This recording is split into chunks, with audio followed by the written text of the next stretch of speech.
Some headlines you just can't unsee. This is one of them. A top Portland political aide took in a homeless woman to his home, yet abandoned her at a state park days later. What is going on in Portland, Oregon? Let's get into it. Here we go. And we're just going to read one single article today. We've got a few other pesky little things that we'll cover as well, but this is the main deal. It was 2 a.m. when a car pulled. Actually, let's go back. I want to show you who we're working with here. It is this dude right here. This is our guy. That's our guy, right? And where he took her to, from downtown Portland to this 𝗪𝗏𝗪𝗏 State Park, is about a 45-minute drive from anywhere in downtown Portland. That's where he took it to in the middle of the night. It was 2 a.m.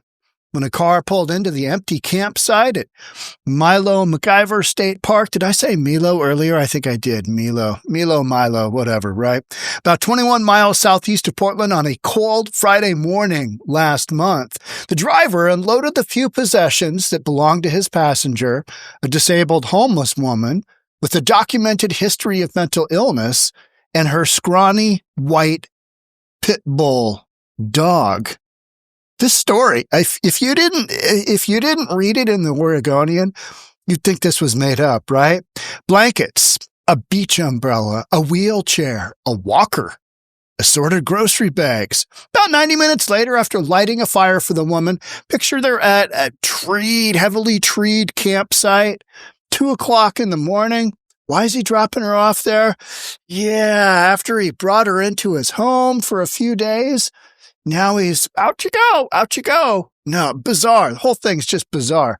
After lighting a fire for the woman who had no tent, sleeping bag, or camping stove, the driver got into his car and made the winding 30-minute drive, that's 45 minutes, back to his home in, I don't know where, Milwaukee, 10 minutes outside of Portland, something like that. Yeah, all right. The man behind the wheel, a top Portland City Hall staffer, who, as I understand, is still employed. I'm sorry, what? Hey now. Who says he has let the woman stay at his home while he tried, unsuccessfully, to find her assistance she would accept. Oh, now if you're a single dude and you are inviting homeless women into your home, that is not a good look. Any which way you look at that, anybody finds out that's what you're doing, what are you doing? No. And the reason being is these folks are not mentally well, and oftentimes they have addiction issues. Didn't know if you knew that. But unless you are working at a mental hospital or you are at a treatment facility and you are helping them there in that environment, you're not trying to help them. Hey, come to my house. I got candy, right? What was this guy doing? Maybe don't ask. Don't ask, don't tell, just like you know who in the military back in the day. 𝗪𝗏𝗪𝗏𝗪𝗏, I don't know. Then Chief of Staff for Counselor Jamie Dunphy had scooped the woman off a Milwaukee street days prior in an attempt to help her avoid arrest. Yeah, avoid arrest. Okay, all right, I'm still with you.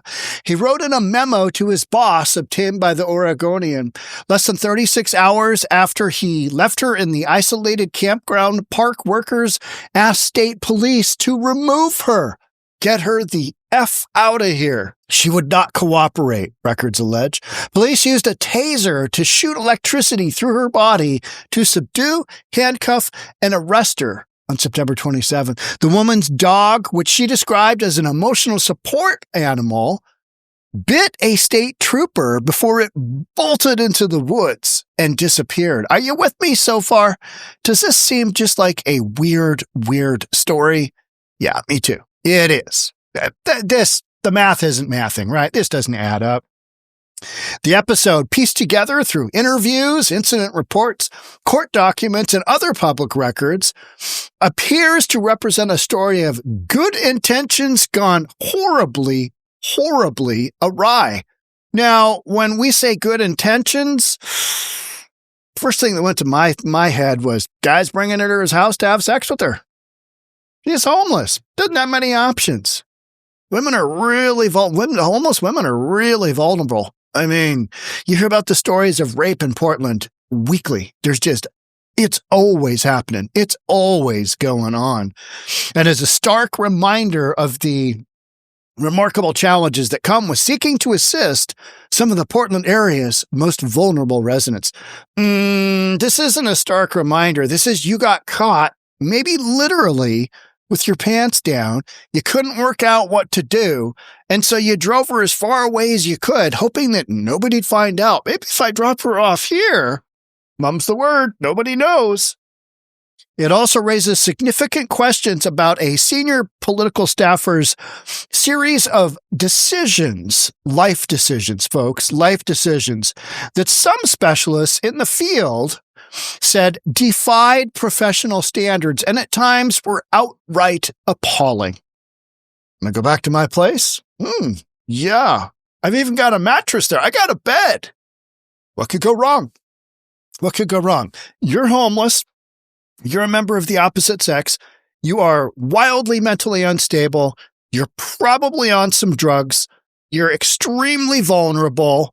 I am an aide to a politician.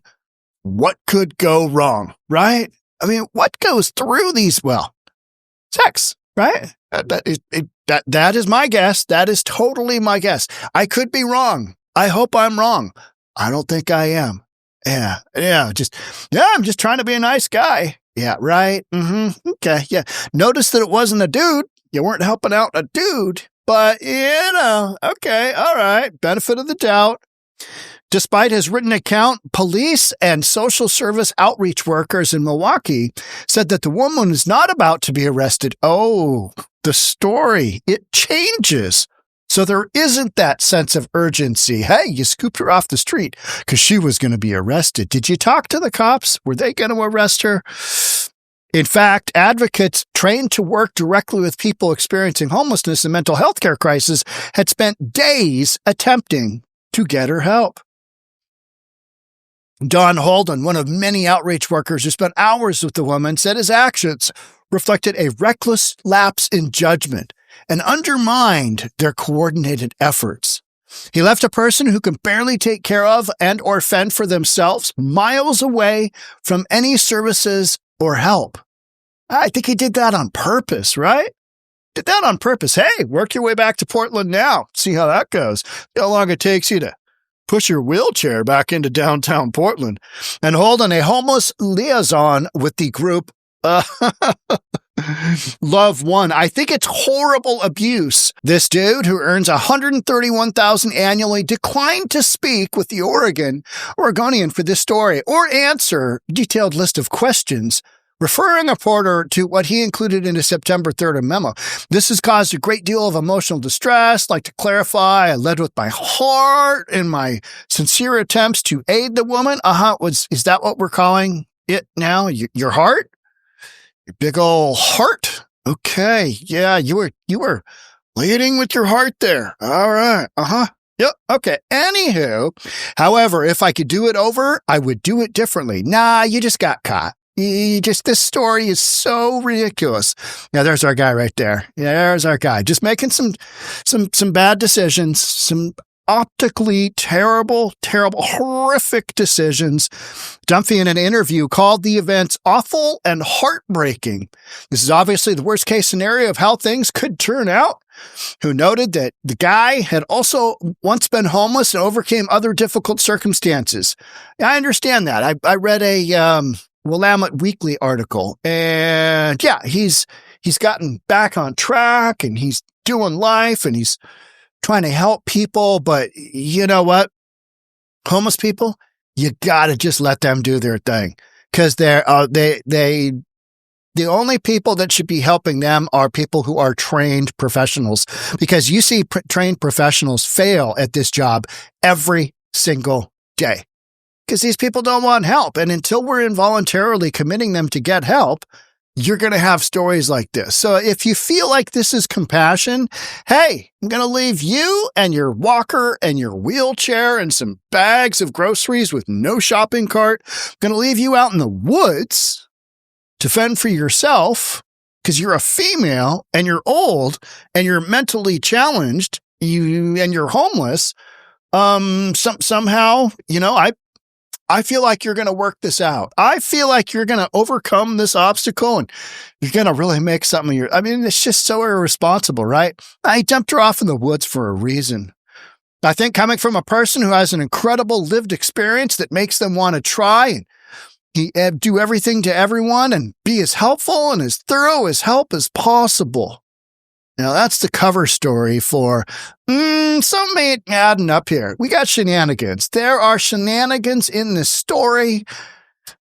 Attempts by the Oregonian to locate or speak to the woman went unsuccessful. Records show that she is 46 and spent most of her life in Tampa high school. She penned a pair of letters to the editor about the 1992 presidential election. The fact that they came up with this stuff is kind of amazing. She was later among a group of 34 students to receive a scholarship.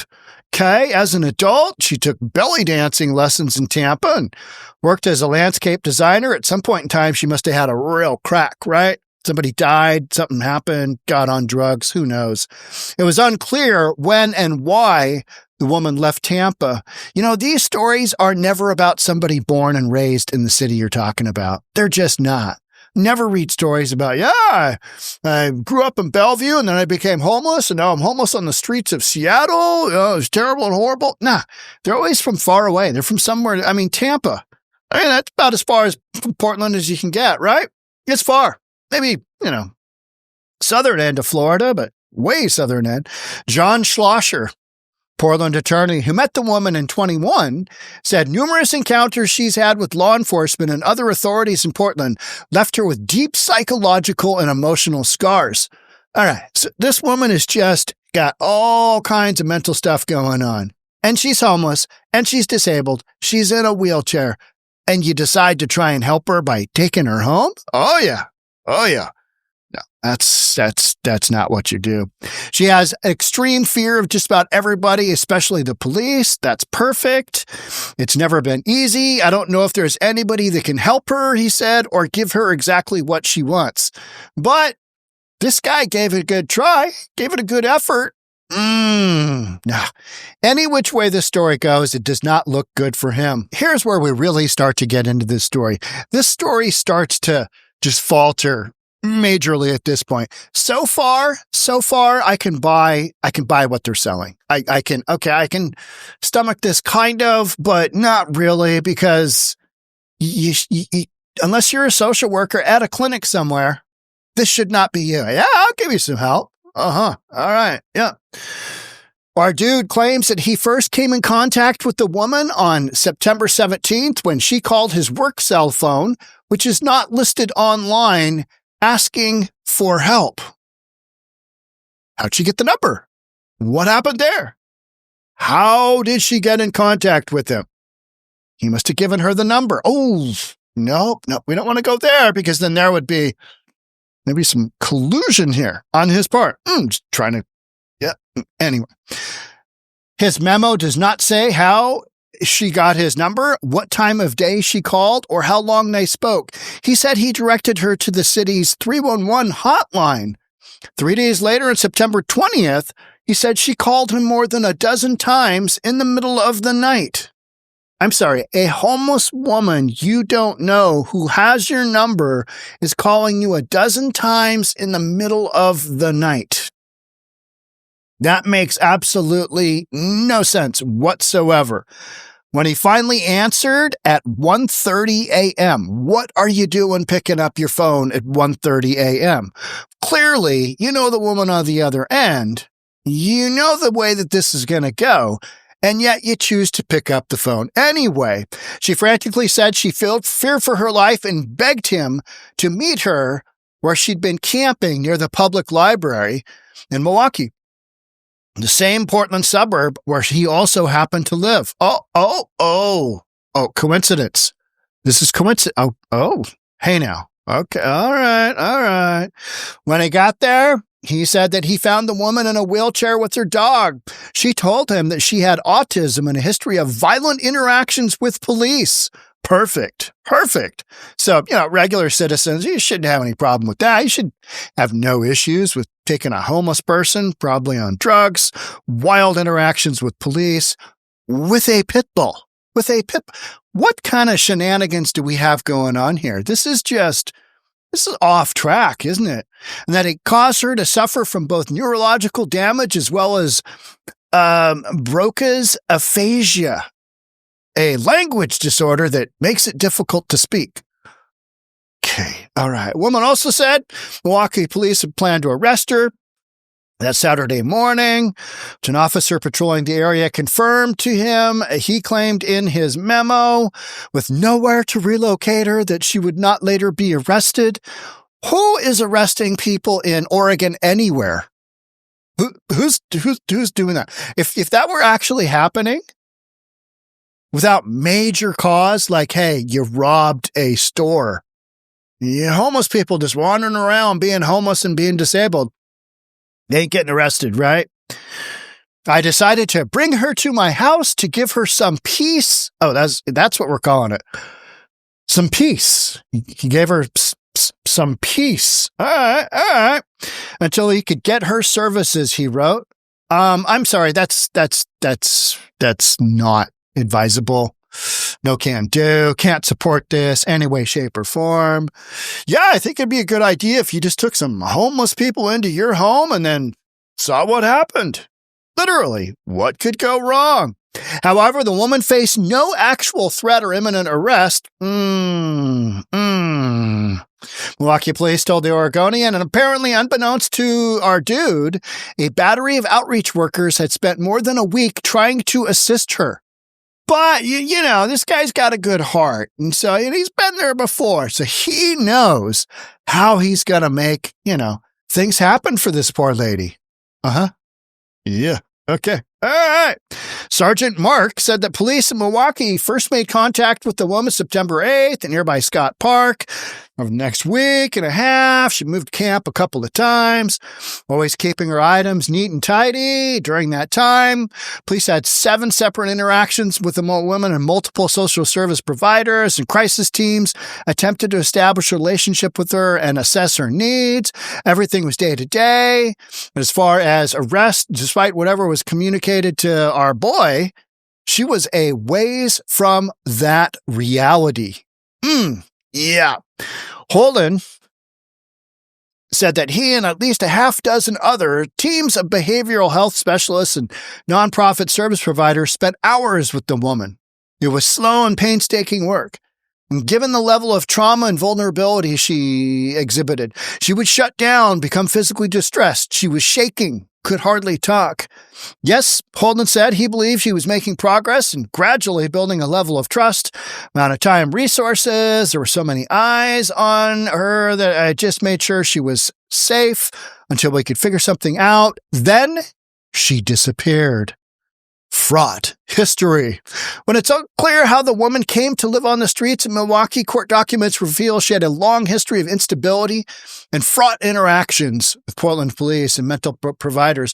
October and November, she was cited 3 times for illegally parking an RV with Florida license plates along residential streets. Okay, none of those fines were ever paid. 5 months later, a team of health police officers, mental health clinicians, and animal control officers forced their way into her motorhome after she allegedly barricaded herself inside with her pit bull for weeks. Responders had to don hazmat suits to enter because of the amount of trash and human and animal waste inside.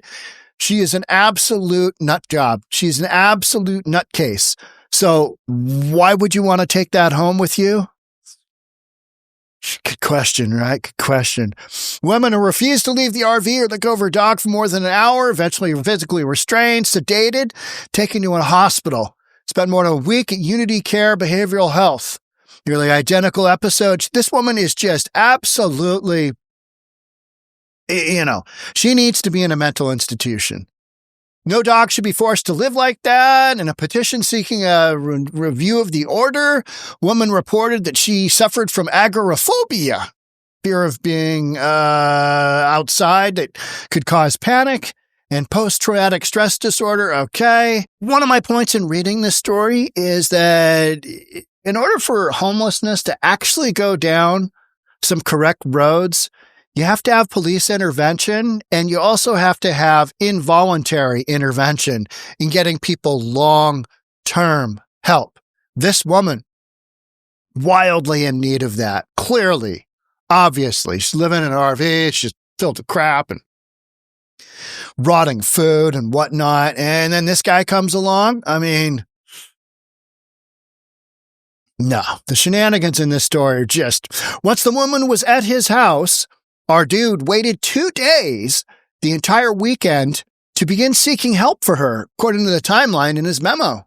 What happened in those 2 days? What were you doing? What happened? What's going on? What, you just sitting around having tea? You going out for coffee? I mean, I'm just, kind of asking. So our guy tried to acquire resources, all right, for the woman through Multnomah County, but was rebuffed because she was not in the county, bro. All right. Also unsuccessful in finding her help in Clackamas County, suggesting he hit roadblocks because the woman didn't want to provide any identifying information.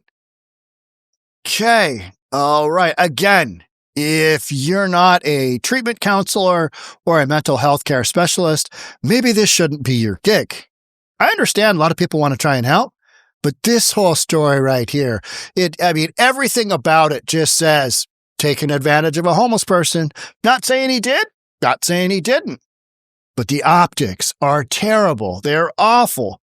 Our guy did not indicate what agencies or organizations he contacted. Okay. However, a document says he made one additional call to his boss at Portland City Hall.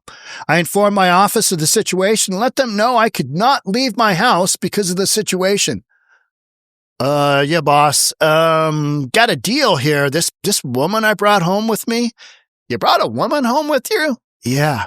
And she's homeless and she's mentally really, really ill. You brought a homeless woman who's mentally ill to your home? The F is wrong with you. I was just trying to help her. That's not what anybody's going to think. It's not what anybody's going to think. Yeah. Dunphy confirmed to the Oregonian that our guy contacted him on Monday, September 22nd, disclosed he'd brought a homeless woman to his house and was now trying to find a place for her to go. Counselor said he offered to assist his staffer, but our guy declined. He's really talented with being able to navigate through different bureaucracies to find out who the right person is. Okay. Yeah. All right. Is that his job? Is that what this guy does? Because if he does and he brought somebody home by his own decision, a female home by his own decision to stay with him by himself, those are awful decisions. Those are terrible decisions. Those are horrific decisions. Just on the optics alone, right? Just the optics alone. Don't let your mind wander. Just the optics alone. You did what? And what'd you guys do for that 2 days?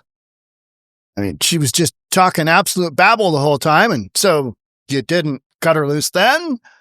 Or what'd you have? What was going on? I mean, I would have gotten involved if he needed my help. He needed your help because he made terrible decisions to bring a crazy homeless woman, probably on drugs, to his residence and stay with him. Hey, this is going to work out fine. Here's a key to the house. Let yourself in. Come and go as you please. That time, our guy was serving as Dunphy's Joint Chief of Staff for Community Engagement. Terrible decisions. Next day email showed Dumphy announced that our guy would move into a deputy sheriff of staff role through a but remain a senior council aide. Okay. On Wednesday, September 24th, our guy said he presented the woman with a list of social service providers that could take her in. The woman burst into tears, he said, writing that she feared they would beat her up and mistreat her and did not want to go to any of those places. I get that. Homeless people, they don't want to go. They don't want to go get treatment because it's not going to be fun.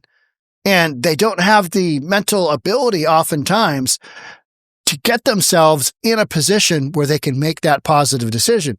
Instead, they rely upon other people. But those people are oftentimes called social workers, right? Not aides to a politician who may or may not be skilled in helping others.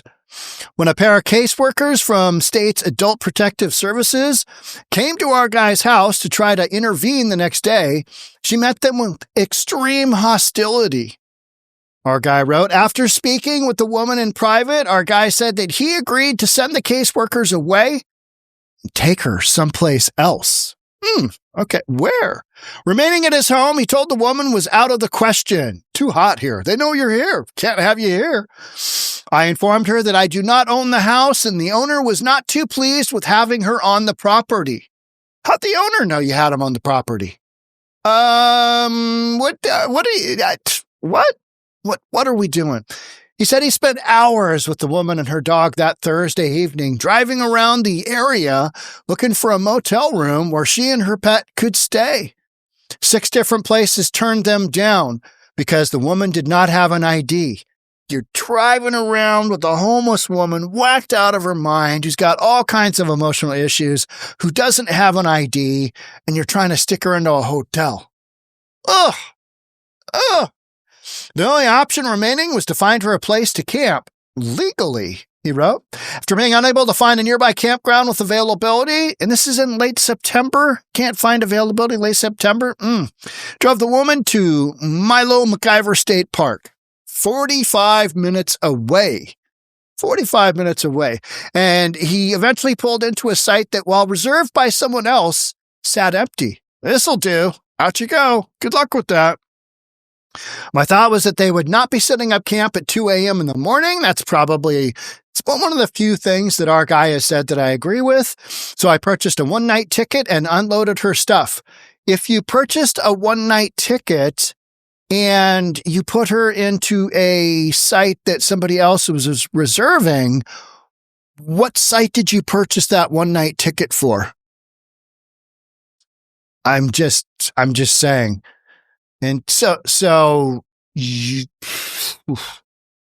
no known plan.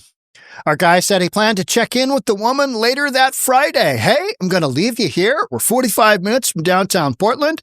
You're in a wheelchair. You have no cognitive thought ability, but I'm just going to leave you here. I'll check back on you on Friday. You don't have a tent, no sleeping bag, no ability to really house yourself, do any of that, but I'm just going to leave you here. However, that changed after he spoke with one of the State Protective Service caseworkers, whom he said advised him to cut off contact with the woman. Best advice yet. Hey, dude, you got to stop contacting her. We know that she's contacting you. She's not in the right place of her mind to be making any of these kind of decisions. You got to stop. You got to, whatever you got going on with this woman, you got to stop. You just got to stop. Elise Williams, a spokesperson for the Oregon Department of Human Services, declined to comment. Yeah, I'm not touching that story. We cannot speak to interactions individuals have with our agency. It's unclear whether our guy has spoken to the woman since, although at some point that Friday she texted him, help. Well, he's come before. Why wouldn't he come again? Records show that campground staff making their morning rounds found that the woman and her heavily emaciated, limping dog at about 8 a.m., noting in a logbook that the woman was handicapped and did not have a reservation for the previous night. I thought we bought her one. I thought we bought her one. No? Okay. All right.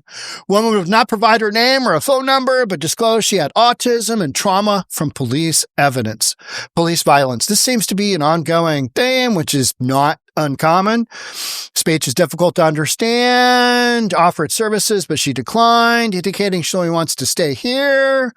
All right. She dropped her off here days early with a bunch of groceries and her dog with no transportation or no plan.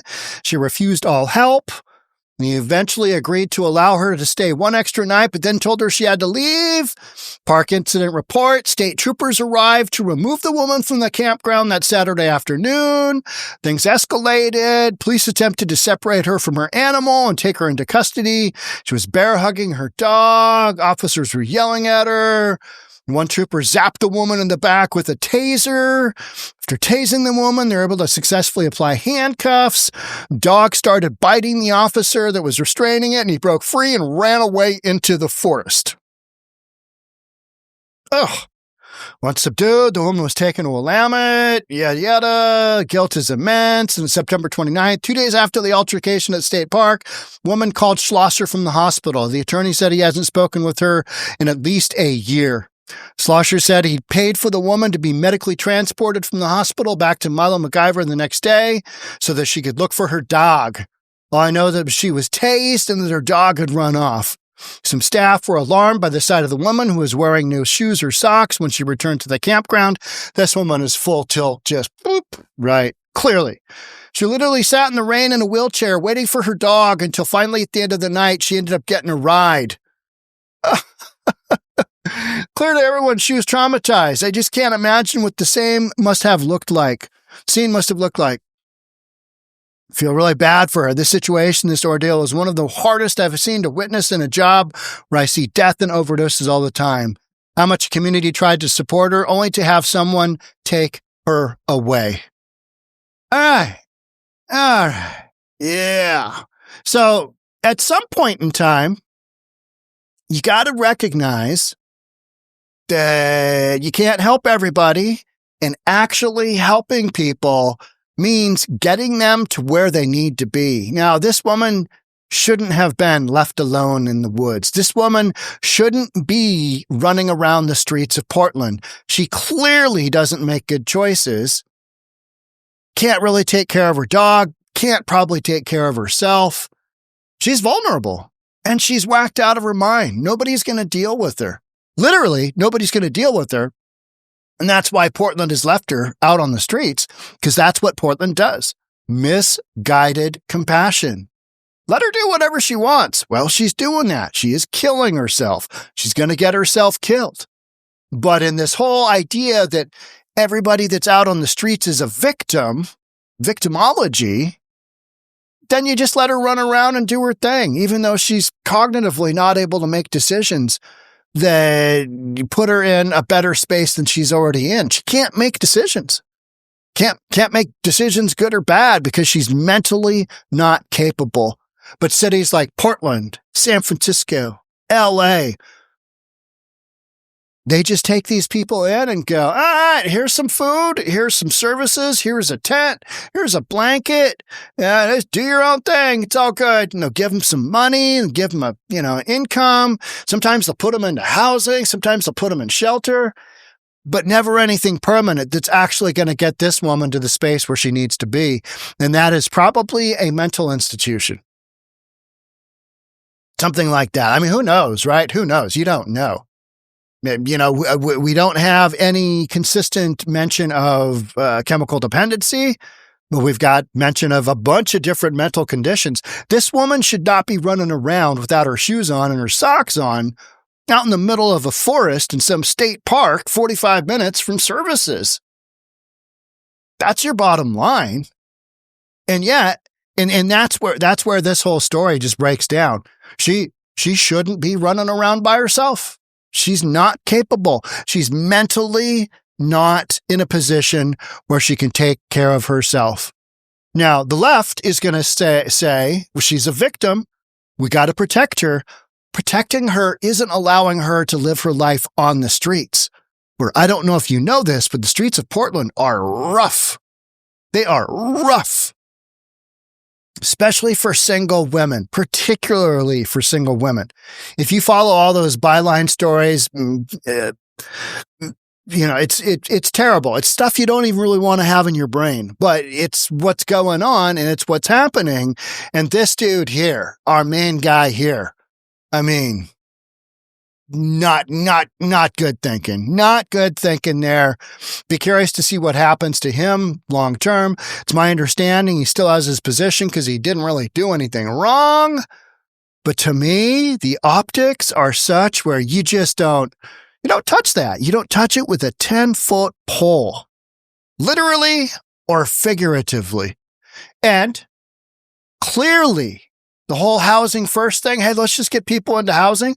This woman doesn't want housing. She just wants to go find her dog because she isn't mentally able to really take care of herself. And when that happens, people need help. They need to get into a facility somewhere. You need to get them off the streets. So we've given up mental institutions. And instead, we have this housing first thing, which is, well, people that are all have problems, just get them into housing, should be fine, without making that dependent upon them getting sober, getting on medication, whatever it might be, to kind of level out whatever issues she's got going on. Instead, she's just, being shot around like a ping pong ball. People dragging her here, people dragging her there. I mean, this is somebody's daughter. This is somebody's mom, potentially, somebody's grandma, potentially. We don't know, right? Not old enough to probably be a grandma, but she's what, 40 something, 46? This concept that just allow people to live wherever they want. This is the end result, where it puts people in jeopardy. It's a terrible, terrible policy. And it needs to be overturned, and we need to go back to involuntarily putting people in either treatment or mental institutions or jail. I actually don't think jail is a bad option for some of these folks, especially when they're breaking the law. Should they be in jail? No. I think they need to be in a mental institution. But those who aren't able to work within the confines of the law, that's when you got to get police involved. None of this social worker nonsense, because there's got to be a kind of a team effort going on here. And until that happens, until everybody's on the same page, which is we need to get these people the help that they need, till everybody's on that same page instead of, well, housing first. All right. Yeah, but that doesn't work. Let's go do this. Till we kind of get unified here, which in a city like Portland is never going to happen. Never. Same thing in Seattle. They hate cops. They hate cops. Look at what's happening with the ICE facility in Portland. I mean, they're going bananas trying to prevent ICE, law enforcement, from deporting criminals, criminal illegals. Make that make sense. All this virtue signaling, and this woman's roaming around, just living whatever kind of life she is. And all these social agencies know she's just roaming around, but because nobody can involuntarily commit her to anything, she just keeps roaming around, and now some dude has her at home. Hey, what are you doing? Crazy stuff. But this is the end result. When you hear people saying, everything's fine. There's no real issues with the way that we have our, homeless industrial complex set up. This is one of those stories where you go, oh, geez, good Lord, what in the heck is going on there? And you're just left with a whole bunch of questions, which is the same thing I continually have when I see a whole bunch of people living on the streets. Like, is that really compassionate? Is that the compassion we're talking about? I don't think so. There's got to be a better way. And there is. But in big blue liberal cities, we ain't doing it. We ain't doing it because we believe in this whole housing first and not working with the cops. And if we actually started solving homelessness, some of these people would be out of a job, right? Can't have that because there's no real plans to end homelessness in any of these organizations. It's just much of the same. And this woman's story is part of that. Much of the same. All right. That's it for me on this one. Love to have you subscribe, do all that good stuff. I'll see you in the next episode. Bye for now.